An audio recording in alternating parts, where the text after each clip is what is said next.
Мултикултурализмот, мултикултурниот диалог и културните разлики беа во фокусот на денешната панел дискусија во рамки на едукативниот фестивал Watch Through, гледај низ, во организација на Центарот за балканска соработка Лоја од Тетово. Пред присутните со своји примери за мултикултура, но и колку таа е значајна за просторот во кој живееме, исполнет со припадници на различни националности, говореа универзитетскиот професор и писател од Албанија Илјат Аличка, универзитетската професорка од Институтот за безбедност, одбрана и мир при Филозофскиот факултет во Скопје Лидија Георгиева, како и Бенџамин Бланкер, поранешен координатор на сервис за граѓански мир.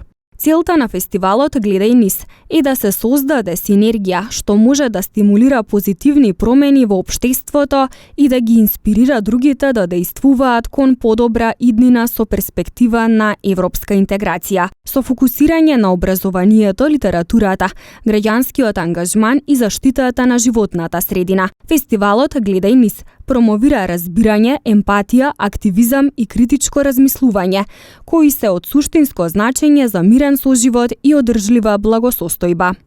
Суштина настанот почна од вчера, пошто ние веќе го почнуваме нов фестивал Watch Through, кој до сега во Тетовскиот крај сме познати по Watch Out, по филмскиот фестивал.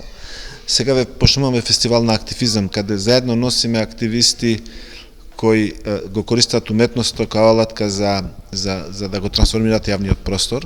Имаме активисти кои се занимаваат со environment, со амбиентот.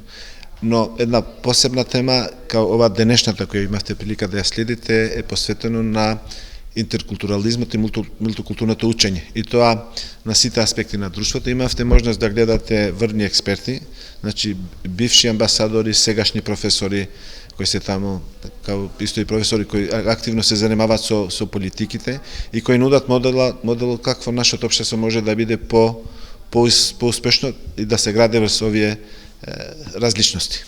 Фестивалот Watch Through започна вчера со панел дискусија во Скопје на тема Отворен Балкан и Балканот во ЕУ, а ќе заврши утре со трибина посветена на животната средина.